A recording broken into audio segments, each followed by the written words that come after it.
Syrie, percée fulgurante, Damas, encerclé, Bachar el-Assad absent. Le point sur l'escalade militaire. Des rebelles qui encerclent Damas, des forces syriennes qui reculent, un Bachar el-Assad porté disparu depuis dimanche dernier et un sommet à Doha.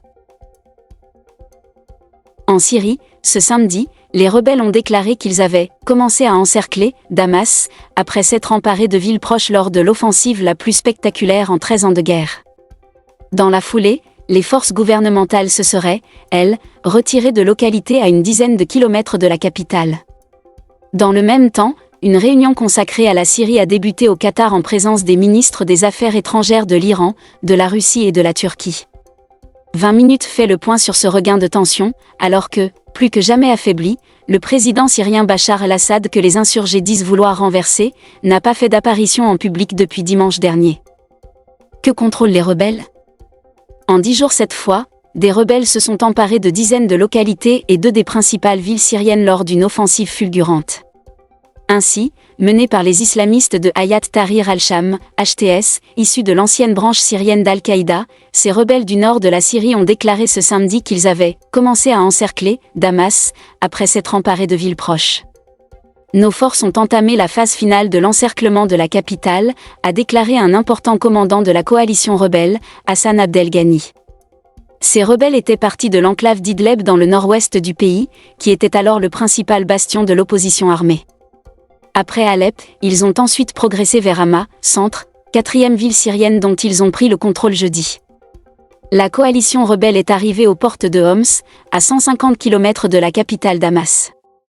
Rami Abdelrahman, directeur de l'Observatoire syrien des droits de l'homme, OSDH, a déclaré à l'AFP que des combattants rebelles locaux contrôlaient également toute la province de Deraa, berceau du soulèvement de 2011 contre le régime de Bachar el-Assad repassé sous le contrôle du gouvernement en 2018. Où en sont les forces gouvernementales ? Soutenu militairement par Moscou, l'Iran et le Hezbollah, le régime avait repris le contrôle des 2 tiers de la Syrie. Mais il ne tient plus aujourd'hui que la province de Homs, qui est menacée, la capitale Damas, menacée aussi, donc, et une grande partie du littoral, nord-ouest. L'armée syrienne a confirmé samedi qu'elle se redéployait dans les 2 provinces de Deraa et Soueida. Elle se serait en revanche retirée de localités situées à une dizaine de kilomètres de Damas, a affirmé l'OSDH, qui a ajouté qu'elles avaient aussi abandonné leur position dans la province de Quneitra, qui borde le plateau du Golan annexé par Israël.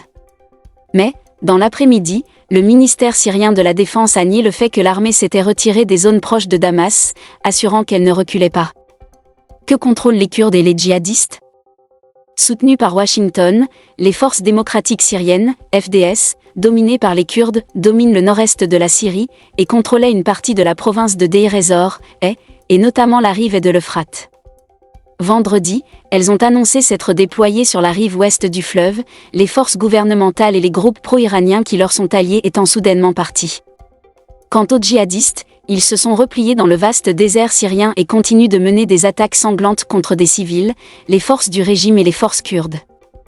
Que fait le Hezbollah ?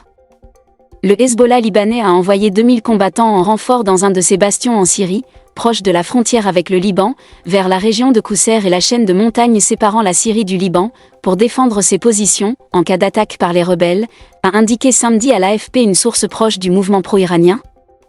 C'est quoi cette réunion à Doha ? Une réunion consacrée à la Syrie a débuté au Qatar en présence des ministres des Affaires étrangères de l'Iran, de la Russie et de la Turquie. Ces 3 pays sont partenaires depuis 2017 du processus d'Astana initié pour faire taire les armes en Syrie après la guerre civile, sans être pour autant alignés du même côté du champ de bataille. L'Iran et la Russie sont de longue date des soutiens inconditionnels du président syrien, Bachar el-Assad. La Turquie, sans être impliquée directement sur le terrain, observe avec bienveillance les progrès des mouvements rebelles. Enfin, le Qatar, où se déroulent des pourparlers, a soutenu les rebelles au début de la guerre civile syrienne en 2011, mais le pays appelle désormais à une fin négociée du conflit. Quelles sont les réactions à l'international ? Les États-Unis ont appelé vendredi leurs ressortissants à quitter la Syrie. Le département d'État américain exhorte les citoyens américains à quitter la Syrie sur le champ, tant que des options de voyages commerciaux restent disponibles, ont fait savoir les autorités américaines dans un message publié sur les réseaux sociaux. La Jordanie a elle aussi appelé dans la nuit de vendredi à samedi ses citoyens à quitter la Syrie voisine, le plus tôt possible, et ce, au lendemain de la fermeture par Amman du seul point de passage opérationnel entre les deux pays. L'Iran, soutien indéfectible du président syrien Bachar el-Assad, a estimé ce samedi qu'un « dialogue politique » était nécessaire entre gouvernement syrien et opposition.